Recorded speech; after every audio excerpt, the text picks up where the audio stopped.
Welcome to the Fire Show. I just changed it out. It was the Scale and Exit Show. It's the Straight Fire Show. So it caught me off guard there a little bit. But, man, I am super excited. I've got my good buddy, Al. Now, listen, guys, I get excited a lot. But today, this guy is iconic. Freaking iconic. I'm serious. Al's laughing. But, you know, I'm a huge marketing guy. This guy's much bigger than me. He is the former CEO of Bigfoot Interactive, Zeta Interactive, Epsilon, has done multi-$100 million exits. Former CEO of Epsilon, and if you guys are following in the news, Epsilon just sold for $4.4 billion. Al is an innovative digital marketer, a great human being, philanthropic through and through, has an amazing organization called Al's Angels, which we'll talk about. But today I brought Al on because of his new role, which I'm super excited about, and I know he is as well, which is now the current president of N6A and is going to bring accountability to PR and really shake up the whole industry. So, Al, thanks for being on the show. Hey, Judge, I'm equally excited and pleased to be here with you. I really appreciate you taking the time. It's as I'm sitting there listening to you talk about me, I'm blushing here in Connecticut. But I tell you, I think this assignment with N6A for me is probably one of the more exciting assignments that I've ever been involved with. You know, I spent a lot of my career. I started in the business actually selling billboard advertising back in the days when billboards were relevant, and then got into the magazine business and the digital marketing business, and watched the rise and fall of legacy media. And I'm excited about this assignment because PR has always kind of sat, in all the things that I've done, PR has sat kind of as an appendage, as something that was like, nice to have. Isn't it cool that we got press and the Wall Street Journal and these trade pubs? Yeah, but they never ever kind of got knitted together with the outcomes and the business objectives of clients. It was always, okay, we're going to use TV, we're going to use radio, we're going to use online, we're going to build a website, we're going to get all this other stuff. And now I say that we're living in an age of accountability. Mm-hmm. The guys that are manning the purse strings inside your companies, whether they're CFOs or procurement or whatever, are saying, hey, Judge, hey, Al, we're spending all this money. Why aren't we getting better return on our investments? Why are we still lagging the field? They want a new level of accountability behind the people that are planning the marketing and media strategies to dollars spent versus the return on that investment. So when you look at PR has kind of lived in this world of, hey, we don't really need to prove ourselves, and we don't really need to tie that together with any kind of results, bottom line results, agency or business building results or profitability. Those days are over. Those days are over. It's coming to PR, coming hard to PR. Right. And I think we're in a position here at North 6A because we really kind of are, me being my direct marketing background, Matt being around direct marketing, you've been around direct marketing. We know a lot about the relationship between dollars spent and what we're getting for it. So, yeah. Al, I mean, you're spot on, right? I mean, the CMOs, CFOs, CIOs, CEOs, it's the accountability, the 10-year is becoming shorter and shorter, right? The board and the market and the street demands results. They demand revenue. And these agencies and marketers that are falling asleep at the wheel here are just going to become antiquated. And the thing that I love about your model and Matt's model is right now, to me, content is king. Building reach and influence is king. And you guys are taking the importance of what you guys have coined, what I love is credibility assets. Yep. Right?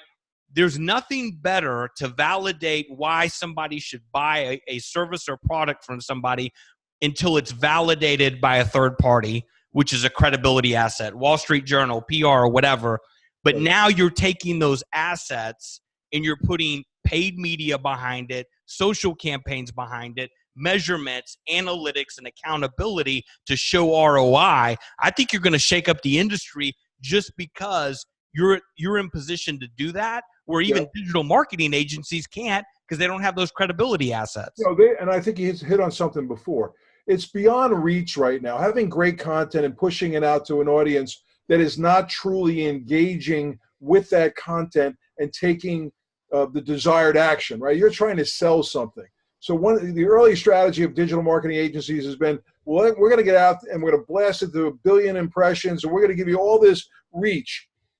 Really not on the back end saying, hey, wait a second, is anyone actually engaging with the content? Are they taking the desired action? When you start to think about market or business influencers, right? You want to work with a network of those type of people with the right content so that they and the credibility they have with their audiences causes the audience to engage with that content and then take the desired action. Yes. Blowing stuff out into the wind, no matter how efficiently you can do it, is not going to get the job done. And like you, I've been around boards and investors for my whole career. And when you're a CEO of a company, you walk into a board meeting, and where's my money? What are you doing with our money, man? Why aren't you growing? Why aren't you getting more sales? Why are you becoming more profitable? You've got to have the answer for that. If you don't, they'll go someplace else. The days of investors who say, hey, this is a really nice idea, we'll give you 10, 20, $50 million, those days are over. So it's just now a matter of you have to be accountable. Everyone in the chain and everyone in the network has got to be accountable. And if you're not going to be accountable, then you're going to be, whether you're a CMO or CIO or CEO, you're not going to move the needle. And you know something? It's really good news for people who get it, for business people who get it, because they want a network of people that don't get it, because you don't have to work all that hard when everybody out there is just kind of blowing in the wind and you're going, no, we're going to spend our money in places and leveraging media in a much more concerted, bottom line driven kind of world. If you do that, you're going to start to see your business grow exponentially. Yeah, and what's so exciting about the marriage of you with Matt and N6A is, for the audience, historically, your background is digital direct response. I mean, you're kind of the godfather in the sense of email. I mean, really, direct response email. Listen, for the people that are watching this, go Google Al. I'll drop his bio in the notes. I mean, he is the real deal. I mean, he pretty much invented direct response email. Look at his track record. But the reason I bring that and surface that, Al, is you're going to apply that hardcore, fundamental accountability, one-to-one, direct response environment to now PR. It's never been done. No, and I think when you say email, the reason this whole philosophy and this whole way of doing business has occurred is we used to walk into, I'm at Epsilon or Bigfoot Interactive, Fortune 50, Fortune 100 companies who would say, oh my God, we're doing all this great email. Why isn't email working? And we go, wait a second. Email as a channel is working. What's happening is you're not leveraging it correctly and engaging in the audience, right? Amen. So here you are in PR for years, for decades, doing stuff where you're getting all this, you're doing speaking and you're doing press releases and you're doing coverage and you're going, well, you know what? PR is really not working. And I would always go in and say, what do you mean by working?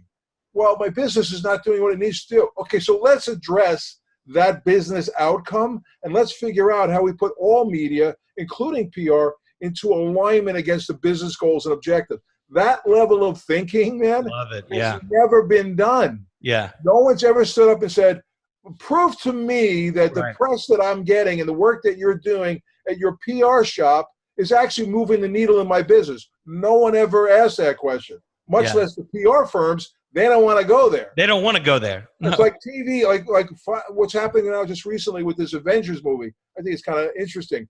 Avengers, typically movie producers would say, hey, you know what? We're going to run a lot of TV everywhere. So Avengers spent microscopic amounts of money in broadcast television. And they spent the bulk of their money, a couple of $1 million, on social media and press. And guess what? The movie's got an opening that's just meteoric, right? Yeah. So legacy, anything is under tremendous question.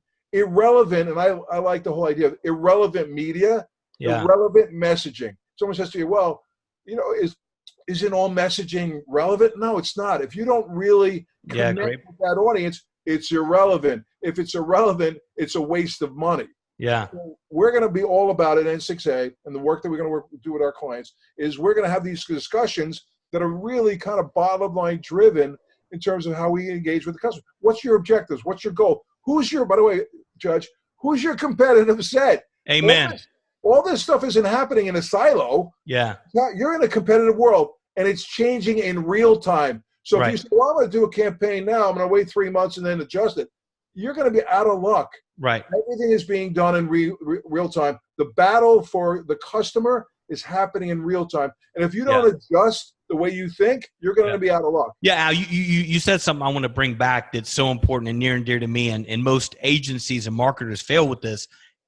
One, they forget about the freaking customer. Right. Which is fucking crazy to me. I don't understand that. And then the second thing is they don't do the diligence on the competitor. Where are you losing? Is it price? Is it service? Is it speed? Where are they weak? Where can you be strong? Where can you fix it? What are the customers saying about the competitors? Back in the old days, Judge, I ran a magazine which was the world's largest computer magazine called Computer Shopper. We used to do an analysis of every ad in a magazine that folioed at 1,100 pages, okay? Wow. Yeah. Every ad, we used to take apart every computer SKU and bring it into a data repository so we could go back to a customer and they go, well, I'm Dell, I'm Gateway, I'm losing, I'm not getting, your magazine's not working. Then we would take their product mix and put it against other products in the same magazine, go, here's why you're missing, buddy. You don't have the right components. You don't have the right price point. You don't have this. Change those things and you'll see your business grow. It's that simple. If you are not thinking and understanding the customer, what their need is, and providing what you provide as their solution in a competitive arena, underline, we can't beat that enough. Competitive arena. Everybody's not a jerk today. They're not letting you do whatever you want. They're watching you. And if you don't watch them, then you're going to be out there saying, well, I can't understand. I got a really great ad. I got a lot of great press. And yeah, but your product offering and your positioning isn't hitting the need of the customer and isn't standing up to the competitive set. As a result of that, you're not going to work. It's not going to work for you. Yeah, and it's amazing. So Al, talk about it's a new concept, right? It's outcome relations. And what are some of these business outcomes? So the CEOs, the marketers, the people that own business, what is N6A going to provide? What kind of business outcomes are you guys looking to deliver? We're going to sit. It's very simple. This is stuff that most of us in direct marketing have been talking about for a long time, right? It's your number one outcome, in my opinion, is revenue. Right? I'm trying to drive revenue. Yeah. So how are you going about driving revenue, and how are you using media to drive revenue? What does the competitive set look like? You're trying to do whatever you possibly can and we're going to make that front and center in every discussion that we have with a client. You're trying to recruit new talent. You're trying to do a capital raise. You're trying to improve your value. You're looking to bring M&A as part of the way you scale your business. Let's make sure that everybody's on the same page in terms of what the objective is, and most importantly, how you and how we are going to measure performance from a KPI standpoint on that goal, on that outcome. Right. So nothing is going to be left to chance. It's going to be, we're going to nail all of this down and say, here's what we're trying to achieve. Here's how we're going to assemble the assets. Here's what we're going to do for you that is in total alignment to those outcomes and to the people and the target audience, the personas that are focused in that area, right? Who are you trying to reach? What types of people you're trying to reach? How do we, from a provider standpoint, from a content standpoint, from a positioning standpoint, from a mix in terms of what we put into the plan, how are we helping you engage with those folks? Now, big point on the back end is the analytics, right? Which has never been, analytics is like a dirty word in the PR industry. Right. It's like, we're going to go, hey, wait a second. You're not going to just take our word for it. We're going to prove to you that it's actually happening. Yeah, I love this is the metrics, right? Because that's what everybody else is living by, right? You're doing a broadcast right now. At some level, you're going to figure out whether people are watching or not, right? Yeah, exactly. So if they're not watching, if they're not viewing your message, if they're not engaged with the message, it's great that you did all this, but it's really not moving your business in the right direction. So we're going to look at that whole umbrella of different elements, all geared towards hey, you know what? We're looking at the competitive set. You're trying to drive revenue. We're looking at the competitive set. We're seeing what they're doing, and then we're going to craft the right credibility assets for you so that we can help you compete with those competitors and do a better job in terms of engaging with the customer. Because if we're not providing that, then we're just throwing a lot of stuff up against the wall. And if you're a media, any type of a media person or an agency person today, if you're just throwing a lot of stuff up against the wall, we're going to beat you every time, because we're going to say you got to be targeted, you got to be focused, you got to be relevant, you got to be engaging, and it's all got to be geared towards your objective, and we want to be accountable to that objective. Yeah, you know, Al, I don't know of one PR agency that is thinking this way or has this message. I mean, I think you guys are poised to just, I mean, the growth here feels like it's, I mean, how do you lose a pitch? If you're pitching another PR agency with what you just said, I think it's almost impossible to lose. But this is what's happened in media, right? This is why we're going to win, because nobody's having those conversations. Right. Nobody wants to have them. No, exactly. Back in the days of radio and billboards and print advertising and magazine advertising and online advertising, what's going on in terms of display media today online? The marketers finally started to say, wait a second. No I gave you all this money, billions of dollars. You gave me millions of dollars. You gave me billions of impressions, and I'm nowhere. I'm not winning. Yeah. And you think the display guys, all the exchanges, you think they want to step up and go, oh, wait a second. We can prove to you that all that display media is actually moving the needle. They're not saying that. No. Nobody's saying that. So over time, your media has a meteoric rise, then it plateaus, and then it goes down, right? So we're saying, let's get out ahead of it. We know those questions are coming. It's just a matter of time, because you're the last man standing in terms of the media mix PR. And now there's no PR firm, when we go head to head with them and prove that we can actually move the needle, that is not going to be drawn into this conversation. And now it's a matter whether they can provide it or not. We're thinking, because of their mentality, they're not going to be able to provide it. Sure. When I love the nomenclature of business outcomes for a couple of reasons. And one thing you hit on, which is near and dear to me, is revenue, right? If you lead with revenue, listen, I don't care if you're profit or nonprofit, you're still trying to drive revenue, okay? Yep. So if the overarching thematic within 6A is we're here to solve and increase top line and bottom line, and we're going to do it via these outcomes. You need better talent. We're going to recruit better talent. You need a capital raise. We're going to go get that. You know, you need more qualified leads. All these micro vehicles of business outcomes leads to the overarching one of revenue, which is the foundation for every business, right? Amen. If your top line revenue is declining, you can have all the outcomes you want, but everything's got to work in concert with driving top line and bottom line. If you want to grow your company, if you want to be profitable, if you want to have an exit, right? Right. I mean, Epsilon didn't exit for $4.4 billion because it wasn't making money and it wasn't driving top line. Right. Publicis is buying this company because they're figuring out, well, we can take that piece, put it into the side of our operations, and hopefully catapult Publicis as an entity to the next level of success. Yeah. That's the only reason they're doing it. They're not doing it just because they like, digital marketing. I mean, guys, listen, I mean, you're getting this feedback. I mean, Al's not just ranting here. I mean, Publicis just bought Epsilon. I mean, listen to this fucking number, $4.4 billion. I think, Al, that's the largest agency transaction ever recorded. Right. Okay. And so somewhere Al is a former CEO of Epsilon. Yep. Freaking amazing, right? So what you were saying is it's got to be, people listening to this, it's valid. It's going to happen. I mean, this isn't the first time you've looked in the crystal ball and been able to forecast the future, right? No. I mean, I think that whenever I've made acquisitions, like I said, we acquired DoubleClick, we've acquired digital agencies, so whenever we looked at whatever we were going to spend, where it was $100 million, $150 million, the pro forma on those deals was, all right, we're going to lay out $150 million in cash. Now, what do we need to do when we bring those two things together in order for that deal to be a good deal?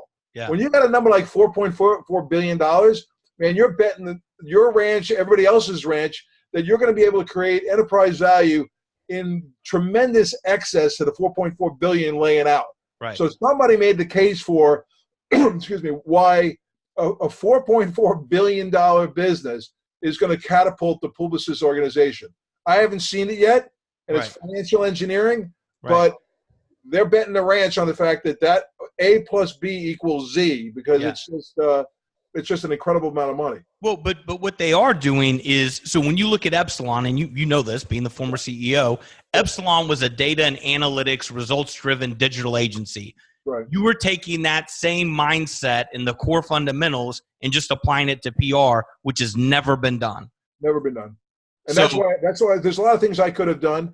But I mean, I think working with Matt, working with N6A, kind of being out ahead of this is really kind of an exciting thing, because we'll take on everybody. I mean, I'll take on anyone in terms of this, because I think I know we have kind of the inside track on this whole thinking and this whole method and this whole strategy.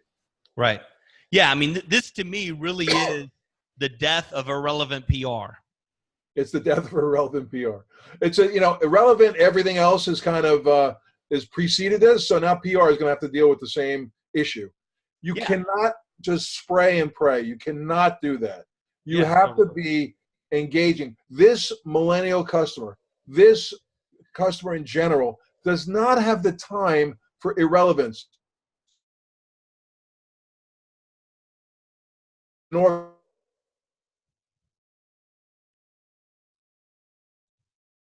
build the relationship. Then this is the kind of diligence, this is the kind of work, these are the kind of analytics, this is the kind of strategy you must adopt. Now, I'm not trying to alert all the other guys to it, because they're going to have to do some wild things to change their model, and it would have a tremendous impact. Here, Al, this is why I think you guys are so set up for success. N6A is small enough, but big enough, and you know this, being you and I have both played at all levels of agencies. Yep. N6A has enough horsepower. You're in a speedboat. You're in a cigarette boat. Okay. Edelman, these other guys, they're on a freaking cruise ship. Right. And they can't turn. And N6A is big enough in that cigarette boat to take on a Nike, to take on a Gillette, to take on an IBM and deliver, but have the nimbleness and the wherewithal and really the balls to do something like this. You know what I mean? I mean, yeah, I know exactly what you mean. I mean, it's kind of like what we did in email. Before there was digital marketing agencies, we were an email provider. And we started saying, hey, customers were coming back to us and saying, my God, this is not working. This is not working. We'd say, well, your creative is lousy. Your targeting is lousy. Your landing pages are lousy, all those kind of things. And they would say to us, can you help us with that? And we'd say, no, we're just an email provider. Well, an email sending provider. And then we finally said, wait a second. If the traditional agency is not addressing this issue, we'll just start putting agency services in here, hiring the right people and dovetailing to the objective, and bingo, the whole thing exploded. So the same thing is going to happen in PR. The question is, how well is your PR strategy doing to move the needle in terms of your business outcome? And you go, wow, I never really thought about that. Well, start thinking about it, because we're here with a set of services and an acumen that is going to put that front and center in every discussion that we have with a client. I love it.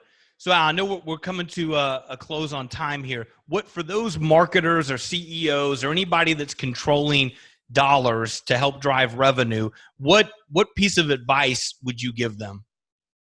I think you got to give us a call.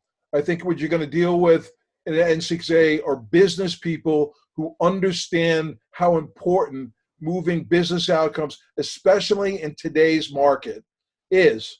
So we're not going to blow a lot of smoke at you. We're not going to be puffery about the awards that are your bottom line objectives.